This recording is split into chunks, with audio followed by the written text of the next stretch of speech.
दोस्तों नमस्कार। स्वागत है आपका हमारे इस YouTube मंच पर। दोस्तों 4 जून को क्या होगा इसको लेकर अभी से माथापच्ची का दौर शुरू हो गया है, लेकिन 4 जून को जो भी होगा वो तय नरेंद्र मोदी करने की स्थिति में अब नहीं रहे। अब जो तय करने की स्थिति में है वो एनडीए गठबंधन के लोग भी नहीं है। अब जो तय करने की स्थिति में है वो इंडिया गठबंधन के लोग हैं। और जितना चुनाव बचा हुआ है उस बचे हुए चुनाव में भारतीय जनता पार्टी की बची हुई किस्मत पर सबसे ज्यादा प्रहार कोई कर रहा है तो ये दो नौजवान। ध्यान रखिए इन दोनों नौजवानों पर। इन दोनों नौजवानों ने यानी अखिलेश यादव और तेजस्वी यादव ने यूपी बिहार की पूरी सियासत को बदल कर रख दिया है। जिसको भारतीय जनता पार्टी मोहरा बनाती थी उसे अपनी ताकत में बदल करके रख दिया है। और ये दोनों नौजवान 120 लोकसभा सीटें जहां से आती है, 80 सीटें यूपी से और 40 सीटें बिहार से। इन 120 लोकसभा सीटों का चाल चरित्र और चेहरा चुनावी हिंदुत्व के दायरे से बाहर निकालकर जनता के मुद्दों पर लाकर खड़ा कर दिया है। इन 120 लोकसभा सीटों में से लगभग आधा यानी 58 लोकसभा सीटों का चुनाव संपन्न हो चुका है और लगभग आधा यानी 62 लोकसभा सीटों का चुनाव अभी बाकी है। यूपी की 41 सीटों का चुनाव बाकी है तो बिहार की 21 सीटों का चुनाव बाकी है। और इन 62 सीटों पर ही तय होना है कि भारतीय जनता पार्टी 200 का आंकड़ा छूने में कामयाब होगी या नहीं होगी। वरना पूरे देश में जो हालत बनी हुई है वो आप देख रहे हैं कि महाराष्ट्र में भाजपा हराओ अभियान चल रहा है। उद्धव ठाकरे और शरद पवार के पक्ष में सहानुभूति लहर चल रही है। कर्नाटक भारतीय जनता पार्टी को टाटा बाय बाय बोल चुका है और दक्षिण के दूसरे राज्य भारतीय जनता पार्टी के लिए दरवाजा नहीं खोल रहे। वही बात यदि सेंट्रल इंडिया की हो यानी नरेंद्र मोदी के सबसे बड़े गढ़ की हो, जिसमें गुजरात, मध्य प्रदेश, राजस्थान और छत्तीसगढ़ आते हैं, तो वहां भी अब 100% वाली सफलता दर दोहराने की गुंजाइश नहीं दिखती, क्योंकि वहां भी बीजेपी को छोटा ही सही लेकिन गड्ढा होता हुआ दिखाई दे रहा है। लेकिन गड्ढा सबसे बड़ा उत्तर भारत में हो रहा है, छोटे राज्यों वाले उत्तर भारत में, जिसमें दिल्ली, हिमाचल प्रदेश, हरियाणा, चंडीगढ़, जम्मू कश्मीर जैसे राज्य हैं। वहां भारतीय जनता पार्टी को गड्ढा हो रहा है और भारतीय जनता पार्टी ने जो थोड़ी बहुत उम्मीद बंगाल में जगाई थी उन उम्मीदों पर भी अब बर्फ गिरती हुई नजर आ रही है। तो इस हालात में लखनऊ और पटना ने साथ देने से मना कर दिया तो होगा क्या? तमाम बातें होती है। राहुल गांधी की गारंटी अपनी जगह है। राहुल गांधी गारंटी दे रहे हैं कि पेपर लीक नहीं होगा। राहुल गांधी गारंटी दे रहे हैं कि 5 किलो राशन को बढ़ाकर 10 किलो राशन कर दिया जाएगा। राहुल गांधी गारंटी दे रहे हैं कि 30 लाख भर्तियां की जाएंगी। राहुल गांधी गारंटी दे रहे हैं कि 30 लाख भर्तियों के साथ साथ बेरोजगारों को, शिक्षित बेरोजगारों को यानी 25 साल की उम्र तक के डिग्री डिप्लोमाधारियों को, चाहे स्ट्रीम कोई भी हो, 1 लाख रुपए सालाना अर्थात 8,500 रुपए हर महीने दिए जाएंगे। और राहुल गांधी गारंटी दे रहे हैं कि अग्निवीर को परमानेंट कर दिया जाएगा, किसानों को एमएसपी गारंटी प्रदान कर दी जाएगी, स्वामीनाथन फॉर्मूला लागू कर दिया जाएगा। लेकिन इन गारंटियों को जमीन पर लेकर कौन जा रहा है?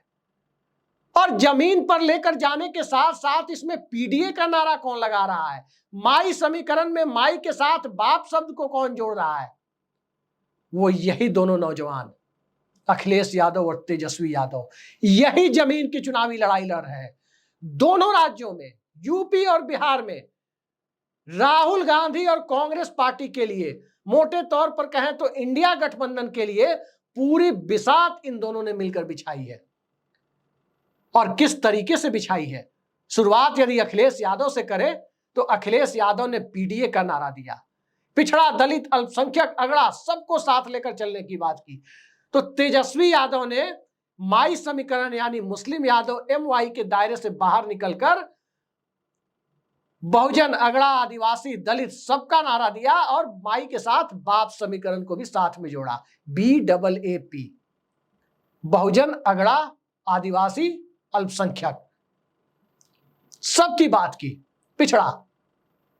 तो उस हालात में जो हालात बनते दिख रहे हैं, उस हालात में भारतीय जनता पार्टी ने पिछले 2 लोकसभा चुनाव के आंकड़े पर नजर डाले तो भारतीय जनता पार्टी को 2014 में 93 सीटें मिली थी और एनडीए को यानी बीजेपी के सहयोगी दलों के साथ इस संख्या को अगर काउंट करने की कोशिश करें तो 2014 में आंकड़ा 104 तक था।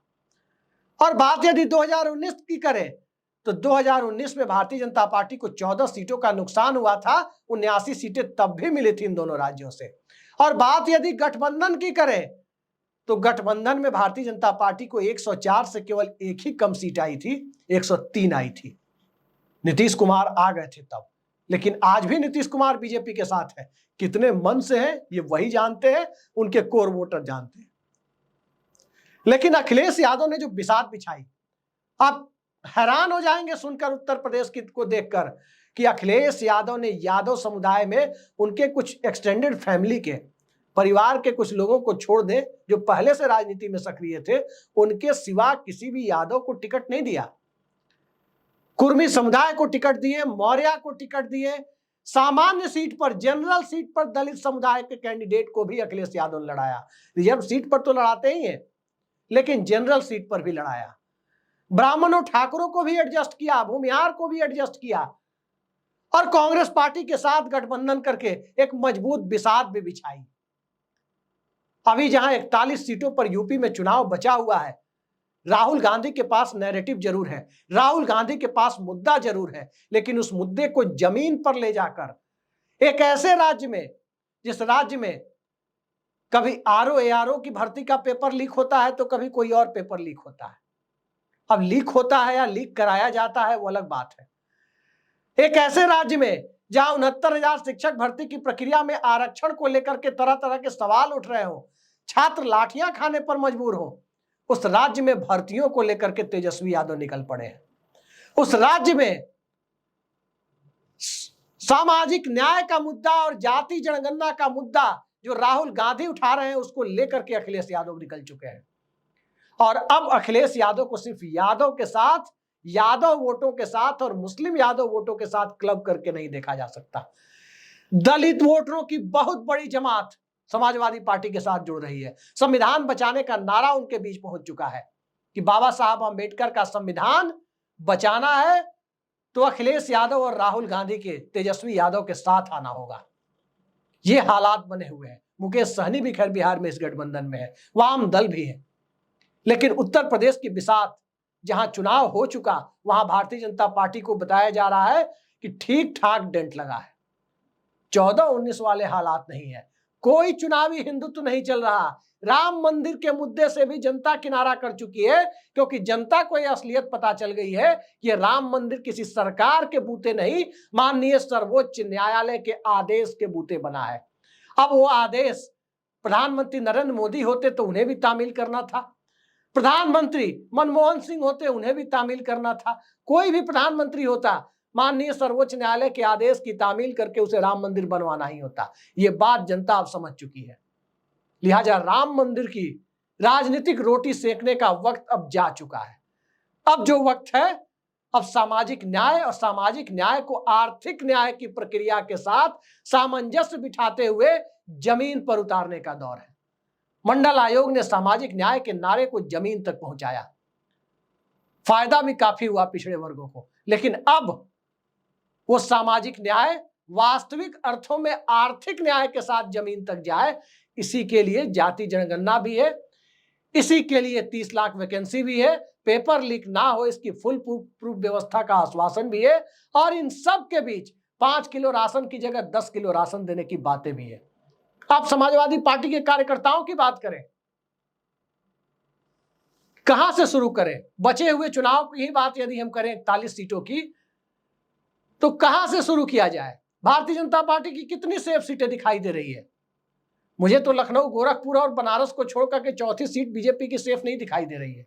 हर सीट पर कांटे का मुकाबला दिखाई दे रहा है, और इस कांटे के मुकाबले में योगी आदित्यनाथ बनाम मोदी शाह के बीच की जो खबरें छन कर बाहर आ रही है, उन खबरों पर यकीन करें। और करणी सेना जिस प्रकार से उत्तर प्रदेश में कूद चुकी है, आप अंदाजा लगा सकते हैं कि योगी आदित्यनाथ यानी राजपूत समुदाय से आने वाला व्यक्ति मुख्यमंत्री हो और करणी सेना उस मुख्यमंत्री की पार्टी के खिलाफ उत्तर प्रदेश में उतर जाए, क्या ये बिना किसी मौन सहमति के हुआ होगा?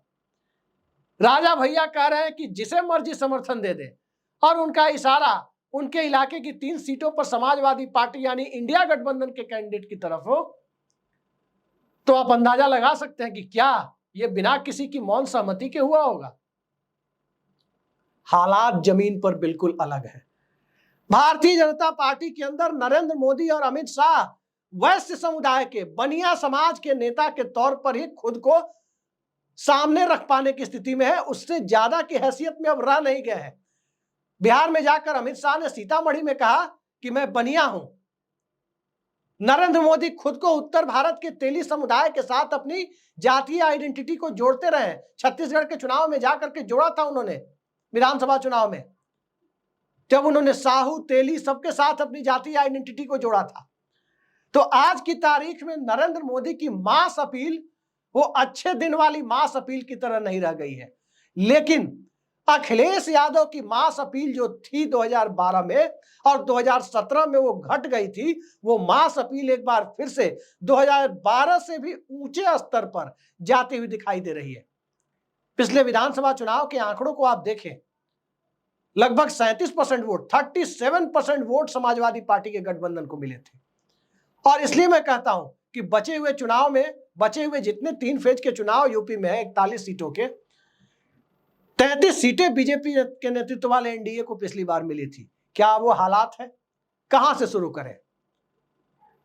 कुशीनगर से लेकर के, रॉबर्ट्सगंज और चंदौली से लेकर के, और इधर गोंडा तक की स्थिति को आप देख सकते हैं, श्रावस्ती की स्थिति को देख सकते हैं।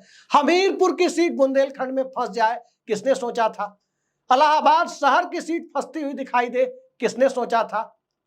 फूलपुर की सीट फंसती हुई दिखाई दे बीजेपी के लिए, यह भी भला कौन सोच सकता था? अमेठी रायबरेली से तो भला राहुल गांधी या उनके करीबी लोग चुनाव लड़ रहे हैं, तो उस सीट पर आप कह सकते हैं कि किशोरीलाल शर्मा भारी पड़ सकते हैं स्मृति ईरानी के ऊपर। स्मृति ईरानी चुनाव हार भी सकती है, और राहुल गांधी तो भारी पड़ चुके हैं। कहा जा रहा है किशोरीलाल शर्मा भी स्मृति ईरानी पर भारी पड़ते दिख रहे हैं।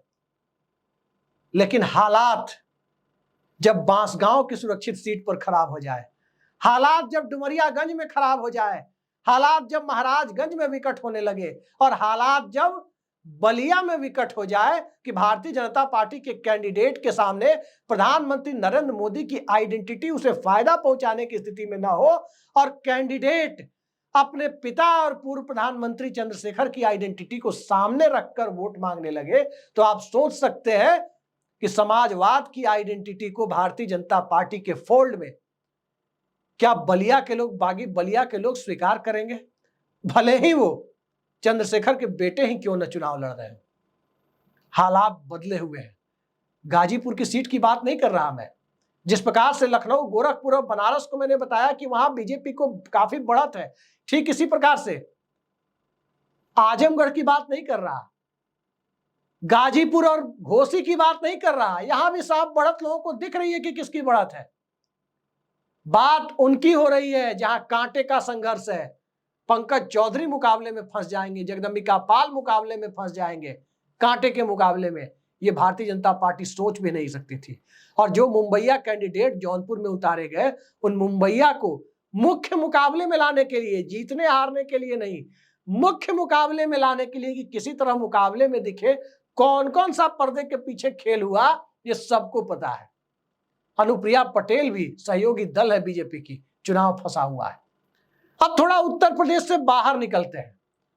पड़ोस का राज्य बिहार, 40 सीटें, और उन 40 सीटों पर जो काम लालू यादव नहीं कर पाए वो तेजस्वी यादव करते हुए दिख रहे हैं। मुकेश सहनी के साथ गठबंधन बनाया, सन ऑफ मल्लाह मुकेश सहनी के साथ, और जिस प्रकार से कैंडिडेट की बिसात बिछाई, जिस प्रकार से वो नीतीश कुमार के खिलाफ एक शब्द भी नहीं बोल रहे, बकायदा उनकी प्रशंसा कर रहे हैं और कह भी रहे हैं कि चाचा का आशीर्वाद उनके साथ है। उससे बिहार के चुनाव पर क्या असर पड़ रहा है, पहले 4 फेज में दिख गया कि आज की तारीख में 4 फेज बीत गए। जनता दल यूनाइटेड अपनी कुछ सीटें तो बता सकती है कि सुरक्षित है, वो जीत चुकी है, या वो बढ़त पर है। भारतीय जनता पार्टी एक सीट ऐसी बता पाने की स्थिति में नहीं है 4 फेज के चुनाव में जो भारतीय जनता पार्टी ये मानकर चल रही हो कि वो चुनाव इस सीट पर जीत चुकी है। एक सीट भी ऐसी नहीं है। 4 फेज में कितने सीटों पर भारतीय जनता पार्टी चुनाव लड़ चुकी? 6 सीटों पर, 11 अभी भी बाकी है। और उन 6 सीटों में चाहे औरंगाबाद हो, चाहे वो नवादा हो, चाहे अररिया हो, चाहे बेगूसराय हो, चाहे उजियारपुर हो, चाहे दरभंगा हो, एक भी सीट ऐसी नहीं है जिसे भारतीय जनता पार्टी के कैडर और भारतीय जनता पार्टी का आला कमान, आरएसएस, ये सब मान करके चले, नरेंद्र मोदी और अमित शाह मान करके चले कि इन 6 में कोई तो एक सीट हो जो अभी सेफ दिखाई दे रही हो वोटिंग के बाद। अब तक नहीं दिखी है। और जो 11 बची हुई है वो 11 बुरी तरह फंसी हुई है। एक आध सीट पटना शहर की आप छोड़ सकते हैं, लेकिन 11 में 10 सीटें बीजेपी की तो फंसी हुई है। और क्यों फंसी हुई है?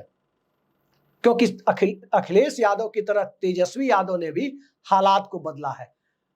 प्रधानमंत्री नरेंद्र मोदी तेजस्वी यादव के मछली खाने पर तंज करते हुए दिखाई दिए कि हेलीकॉप्टर में मछली खा रहे थे तेजस्वी यादव और मुकेश सहनी, उस पर प्रधानमंत्री तंज कर रहे थे। बिहार में वो मुद्दा पहुंचा कैसे कि क्या किसी पिछड़े वर्ग से आने वाला नौजवान, क्या किसी अति पिछड़े वर्ग से आने वाला, मल्लाह समाज से आने वाला, यादव समाज से आने वाला नौजवान क्या हेलीकॉप्टर में मछली खाने का अधिकार नहीं रखता? क्या हेलीकॉप्टर में बैठकर पिछड़े वर्ग के का नौजवान कोई मछली खाता है? तो क्रोनिक कैपिटलिज्म के साए में राजनीति करने वाले लोगों को मिर्ची क्यों लगती है? और यह मुद्दा बिहार ही नहीं, बंगाल में जहां मछली एक कल्चर का हिस्सा है, वहां भारतीय जनता पार्टी को मछली की तरह, बिन पानी की मछली की तरह तड़फड़ाने को मजबूर कर दिया। बिहार पर ही केंद्रित रहते हैं। और तेजस्वी यादव ने क्या किया? 17 महीने की सरकार थी नीतीश कुमार की तेजस्वी यादव के साथ, अगस्त 2022 से जनवरी 2024 तक। और इन 17 महीनों में 3 लाख से ज्यादा सरकारी नौकरियां दी गई, ज्यादातर शिक्षकों को दी गई। तेजस्वी यादव के घोषणा पत्र में था। वो मुख्यमंत्री बनते बनते रह गए थे क्योंकि कांग्रेस पार्टी का प्रदर्शन उस विधानसभा चुनाव में 2020 में उम्दा नहीं था। 70 में केवल 19 सीटें जीतकर, यूं कहें 70 सीटें कांग्रेस पार्टी ने लड़ने के लिए अपने खाते में लेकर चुनाव खराब कर दिया। आज की तारीख में बिहार में जो हालात बने हुए हैं, कई जगह यह देखा जा रहा है कि कैंडिडेट कमजोर है, बावजूद जनता लड़ रही है क्योंकि उसे राहुल गांधी की गारंटी पर भरोसा है। 5 किलो का राशन 10 किलो हो जाएगा, उस पर भरोसा है। वैकेंसी 30 लाख आ जाएगी, उस पर भरोसा है। 1 लाख रुपए सालाना शिक्षित बेरोजगारों को मिलेंगे, उस पर भी भरोसा है। अग्निवीर खत्म हो जाएगी, सबको परमानेंट कमीशन मिल जाएगा, उस पर भी भरोसा है। लेकिन उसके लिए जमीन तैयार करने लायक संगठन कांग्रेस पार्टी के पास नहीं है। वो दूरदर्शिता बिहार में कांग्रेस पार्टी के पास नहीं है, लेकिन दूरदर्शिता तेजस्वी यादव ने दिखाई। मुकेश सहनी को सीटें देने के लिए, जब इंडिया अलायंस में सीटें बढ़ चुकी थी, कांग्रेस पार्टी से सीटें नहीं मांगी। मुकेश सहनी की राजनीतिक अहमियत को समझते हुए, अति पिछड़ा वर्ग की एक जमात की राजनीतिक आकांक्षाओं को आकार देने के उस पूरे प्रयास को समझते हुए तेजस्वी यादव ने मुकेश सहनी को, उनकी वीआईपी पार्टी को अपने कोटे से, आरजेडी के कोटे से 3 सीटें दी। 3 सीटें। और इस 3 सीटों का नतीजा देखिए कि पूरे बिहार में निषाद वोटर यानी मल्लाह वोटर किस प्रकार से इंडिया गठबंधन के पक्ष में एक डिसाइसिव मैंडेट तैयार करते हुए दिख रहे हैं। आप देख सकते हैं सम्राट चौधरी को बीजेपी ने पोस्टर बॉय बनाने की कोशिशें की। 9 या 10 कैंडिडेट सम्राट चौधरी की बिरादरी से उतार दिए और एक भी कैंडिडेट नीतीश कुमार के कैंडिडेट के खिलाफ नहीं उतारा। सब के सब भाजपा और दूसरे घटकों के खिलाफ उतारा, लोजपा के खिलाफ उतारा, क्योंकि उन्हें पता है कि नीतीश कुमार किन परिस्थितियों में उधर है और कब तक उधर रहेंगे। सियासत के चाल चरित्र और चेहरे को, जो लालू यादव के राज को जंगल राज बताकर, नो डाउट उस दौर में कानून व्यवस्था की स्थिति खराब थी, लेकिन लालू यादव के पहले कार्यकाल में जो मिशन वीपी सिंह ने शुरू किया था सामाजिक न्याय का, उस मिशन को जमीन पर उतारने का काम लालू यादव ने ही बिहार में किया था। पिछड़ों और दलितों को आवाज देने का काम लालू यादव ने किया था। उसके बाद का शासनकाल निश्चित तौर पर डिरेल हुआ, जिसका खामियाजा जनता दल और उसके बाद में राष्ट्रीय जनता दल को भुगतना पड़ा। आज की तारीख में उस बदनुमा दाग से राष्ट्रीय जनता दल को निकालकर एक विकास परक राजनीति की तरफ ले जाकर माई बाप समीकरण के साथ सर्वजन समाज की बात कर, सबको साथ जोड़कर और टिकट वितरण में सबको एक साथ लाकर जो हालात पैदा कर दिए तेजस्वी यादव ने, आप सोच सकते हैं कि जातियों की राजनीति के लिए बिहार की राजनीति को जिस प्रकार से उसकी पहचान रही है, जिस प्रकार से उसे आइडेंटिफाई किया जाता रहा है, उस जाति की राजनीति में MY यानी मुस्लिम यादव से बाहर निकलकर किसे जगह नहीं दी। राजपूतों को भी जगह दी, बक्सर लोकसभा सीट देख लीजिए, भूमिहारों को भी जगह दी गई इंडिया गठबंधन में, चाहे वैशाली हो, महाराजगंज हो, चाहे भागलपुर हो, सबको जगह दी गई। यानी अगड़ों को भी जगह दी गई, पिछड़ों को भी जगह दी गई, दलितों को भी जगह दी गई, अति पिछड़ों को भी जगह दी गई, महिलाओं को भी जगह दी गई। सबको टिकट वितरण में जिस प्रकार से जगह दी गई और 17 महीने के कार्यकाल में नीतीश कुमार कुछ भी कहे कि मुख्यमंत्री रहते हुए उन्होंने ये काम किया रोजगार देने का, लेकिन जनता के दिलो दिमाग में यही बात बैठी हुई है कि तेजस्वी यादव ने नीतीश कुमार से ये काम कराया। और अब तेजस्वी यादव को लालू यादव की तरह देखना, यह निश्चित तौर पर तेजस्वी यादव के व्यक्तित्व के साथ अन्याय होगा। लालू यादव को भी जिस प्रकार से समाज के अंदर विलेन बनाया गया, कुछ बातों को लेकर लालू यादव की आलोचना हो सकती है, किसी की भी हो सकती है, प्रधानमंत्री नरेंद्र मोदी की भी हो सकती है, तेजस्वी यादव की भी हो सकती है, नीतीश कुमार की भी हो सकती है, सबकी हो सकती है। लेकिन जिस प्रकार से समाज के एक वर्ग ने लालू यादव को एक विलन के तौर पर खड़ा करने की कोशिश की, दरअसल वो तबका लालू यादव ने जो सामाजिक क्रांति की उसे भूल गया। और उस सामाजिक क्रांति को जब आर्थिक आधार और आर्थिक संबल देने का वक्त आया, तब नीतीश कुमार आ चुके थे। और उसी संबल को एक कदम आगे जाकर के जब नौकरियों और रोजगार के साथ, पढ़ाई कमाई और दवाई के साथ भारतीय जनता पार्टी के सामने एक नया नैरेटिव तेजस्वी यादव ने खड़ा कर दिया, तो निश्चित तौर पर आप मान सकते हैं कि एक तरफ अखिलेश यादव 17 लाख लैपटॉप बांटकर भी चुनाव हार गए थे, लेकिन तेजस्वी यादव क्या नौकरी बांटकर चुनाव हार जाएंगे? ये बात कोई मानने के लिए तैयार नहीं है। आज तेजस्वी यादव ने बिहार को उस मुकाम पर राजनीतिक तौर पर तो जरूर खड़ा कर दिया है कि जनता नरेंद्र मोदी को, नीतीश कुमार को किसी से छुटकारा पाने के लिए एकमात्र पॉलिटिकल रिजॉर्ट, उस रिजॉर्ट के तौर पर नहीं देख रही है कि किसी से भाग करके किसी से पिंड छुड़ाकर वहां जाना है। अखिलेश यादव की भी यही स्थिति है। अब वो दौर बीत गया कि सपा के शासन से उबे हुए लोगों का एक विकल्प भाजपा बन गई, राजद के शासन से, लालू राबड़ी के शासन से उबे हुए लोगों का एक विकल्प भाजपा जदयू गठबंधन बन गया। आज की तारीख में कोई उबा हुआ समाज नहीं है, सबको तेजस्वी यादव में उम्मीद दिखती है और सबको अखिलेश यादव में उम्मीद दिखती है। और इन सब की उम्मीदों के बीच, उम्मीदों के पहाड़ पर जो राहुल गांधी खड़े हैं, उनके ये दोनों सेनापति तेजस्वी यादव और अखिलेश यादव उस पूरी बिसात को जब जमीन पर लेकर के गए हैं, तो आपको वो दौर याद करना होगा जब कांग्रेस पार्टी के खिलाफ विश्वनाथ प्रताप सिंह राजनीति का भूगोल बदलने की कवायद कर रहे थे, तो उनके साथ भी दो सेनापति थे, मुलायम सिंह यादव और लालू यादव। मुलायम सिंह यादव और लालू यादव ने यूपी बिहार की राजनीति का भूगोल बदल करके रख दिया। और आज जिस तरह से वीपी सिंह के साथ मुलायम सिंह और लालू यादव खड़े थे, आज राहुल गांधी के साथ तेजस्वी यादव और अखिलेश यादव खड़े हैं।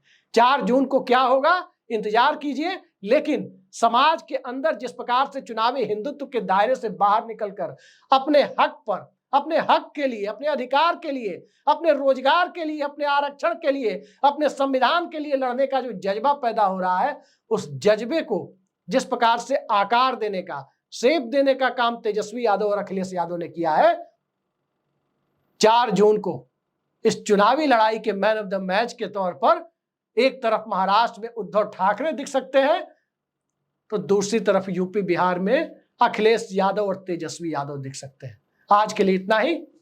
नमस्कार।